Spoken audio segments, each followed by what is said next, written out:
Terima kasih untuk Anda yang masih bergabung bersama kami di IDS Session Closing, dan di segmen ini kita akan coba review bagaimana jalannya perdagangan di sepanjang hari ini dan bagaimana proyeksi untuk jangka menengah ataupun untuk jangka panjang. Dan kami ingatkan kembali, Anda masih bisa secara aktif berpartisipasi bergabung bersama kami di telepon interaktif di 021 di 391 di 5201, dan juga ada WhatsApp interaktif kami di 0812 di 1398 di 3749 seperti yang tertera di layar televisi Anda.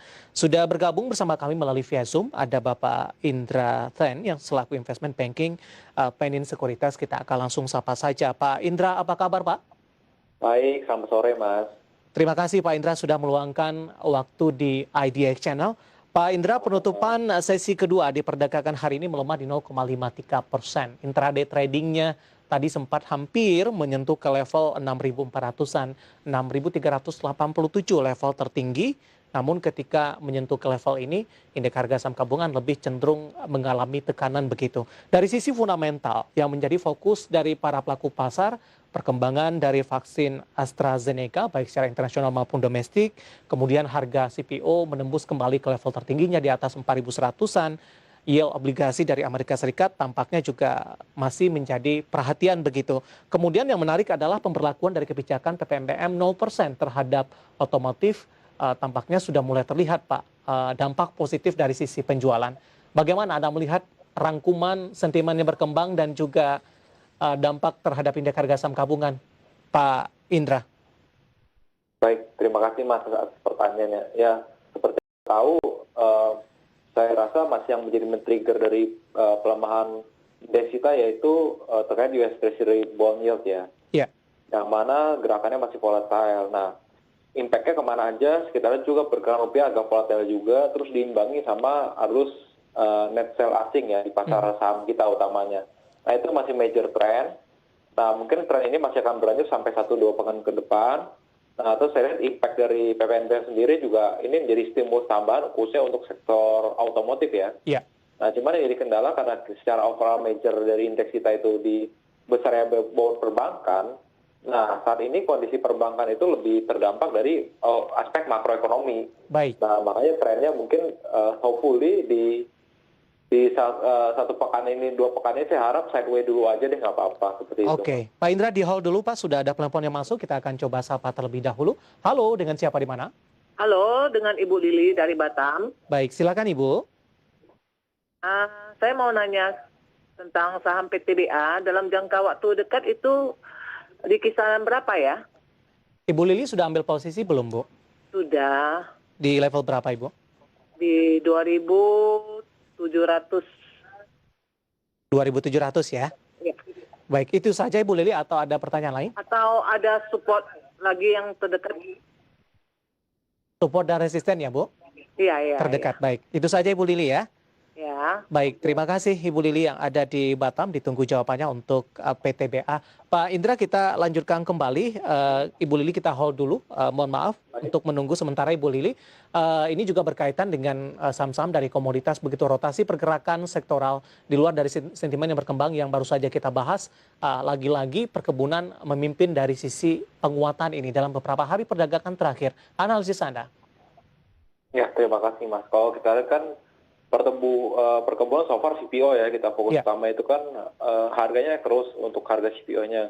Saya rasa ini tren yang bagus. Satu, ini menandakan kalau konsumsi itu udah mulai naik. Selain juga ini kan ada pattern cyclical juga. Nah, selain itu tinggal kita harus result daripada emiten-emiten ini. Nah, seperti beberapa rilis kan ada beberapa emiten udah mencanangkan target penjualan di tahun 2021 meningkat. Nah, so far sih untuk CPO sih saya rasa trennya masih akan bagus ke depan sih Mas, seperti itu. Baik, Anda melihat penguatan signifikan terjadi tidak Pak untuk saham-saham berbasis CPO atau penguatannya masih belum terlalu begitu, mengingat dari beberapa saham sebelumnya, baik dari beberapa sektor komoditas lain sudah mengalami penguatan 5%, 6%, ada 10% dalam satu hari perdagangan Pak Indra.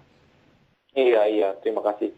Jadi saya lihat sih untuk patternnya saat ini sih ada pembalikan sentimen ya. Cuman mungkin untuk satu pekan ini kita jangan lupa juga kalau makro view-nya itu masih di makro risk ya terhadap US Treasury. Nah, walaupun komoditi kita bagus, tapi kita juga tahu ini kan harusnya mereka diuntungkan nih kalau misalnya mereka berangkat pakai US dollar ya. Iya.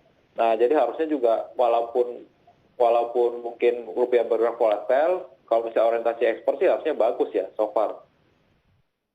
Baik, Anda melihat ini ada rotasi dari komoditas yang sebelumnya mining beberapa kali Betul. mengalami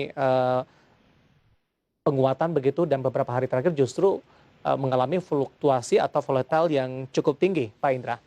Betul, betul. Saya juga sepakat terhadap itu, di mana kita tahu kan sebenarnya kondisi metal mining sendiri udah oversold saat ini kan. Pergerakannya juga udah sangat volatile sekali.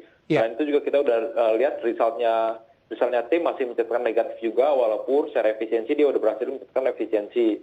Nah, selain itu juga tren komoditas metal mining kan utamanya kan dipacu oleh US Treasury yield. Nah, makanya itulah kenapa saya rasa ini ada pola shifting juga sih dari metal mining ke commodity play seperti CPO khususnya. Begitu, Mas. Baik, kita akan coba jawab pertanyaan Bu Lili yang ada di Batam yang sudah berpartisipasi di line telepon. Kebetulan juga menanyakan saham dari komoditas ini, Pak Indra, PTBA dari batubara. Bagaimana Anda melihat view-nya ini? Ibu Lili sudah ambil posisi di 2.700, penutupan hari ini di 2.740, menguat di 0,37%. Sementara level tertinggi tadi sempat menyentuh ke 2.780. Tapi sebelum bahas secara teknikal, view dari komoditas batubara, seperti apa Anda melihatnya, Pak Indra? Baik, terima kasih. Nah, kalau batu bara ini lebih korelatif sama PMI ya, yang mana kita tahu kan mayoritas energi produser itu atau pabrik-pabrik kasih itu kan menggunakan batu bara ya. Nah, saya lihat sih trennya harusnya di kuartal kedua ini bagus harga batu bara. Kenapa? Which is kita udah jalanin vaksinasi nasional di beberapa negara juga udah 2, China juga udah major itu udah bebas dari COVID-19 juga, walaupun ada indikasi virus baru, tapi saya rasa itu bisa ditanggulangi secara cepat. Nah, saya harap sih di kuartal kedua ini variabel-variabel makro seperti PMI, terus juga harga komoditas batubara membaik sehingga bisa jadi tren bagus untuk sektor batubara ya, khususnya mining batubara seperti itu, Mas. Baik, Ibu Lili sudah ambil posisi 2.700, Pak, untuk PTBA. Analisis Anda untuk support dan resistennya. Baik, terima kasih. Kalau untuk Ibu Lili, saat ini saya sarankan untuk keep dulu aja, karena view saya masih positif terhadap sektor ini. Nah, mungkin kalau misalnya Ibu mau take profit, kan saat ini Ibu di closing price sudah tutup di harga 2740.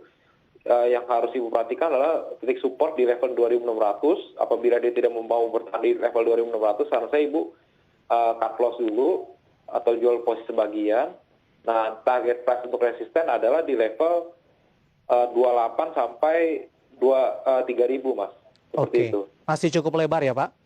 Betul, betul. Baik, titik support yang bisa diperhatikan Ibu Lili yang ada di Batam di 2.600, ketika masih mampu bertahan di atas level ini, lebih direkomendasikan untuk di hold saja dengan target price di 2.800 sampai dengan 3.000, dan ketika menyentuh ke level di bawah 2.600-an, lebih direkomendasikan untuk cut loss terlebih dahulu. Begitu ya Pak Indra ya? Betul, Mas. Baik, dan lagi-lagi keputusan investasi tetap ada di tangan Anda, para investor dan juga trader pasar modal Indonesia. Ibu Lili yang ada di Batam. Pak Indra, kebetulan untuk pertanyaan Pak sudah banyak yang masuk di WhatsApp interaktif. Kita mulai saja Pak Indra untuk mencoba membahas satu persatu, karena ini juga sesuai dengan bahasan yang lagi kita bahas sampai sejauh ini. Kita akan coba sapa. Ada Nanda dari Tangerang, LSIP di 1330, prospek untuk jangka menengah. Tapi sebenarnya untuk saham-saham yang ada di perkebunan ini, saham mana yang lebih Anda jagokan Pak dari posisi teknikalnya sampai sejauh ini? Kalau teknikal sih saya rasa patternnya lebih mirip, tapi saya tertarik sih sama patternnya SSMS sih. SSMS kalau kita lihat bersama, sebentar saya buka chartnya. Nah, SSMS ini patternnya ini kan dia quarternya sempat down dalam, terus membentuk pola triangle ya.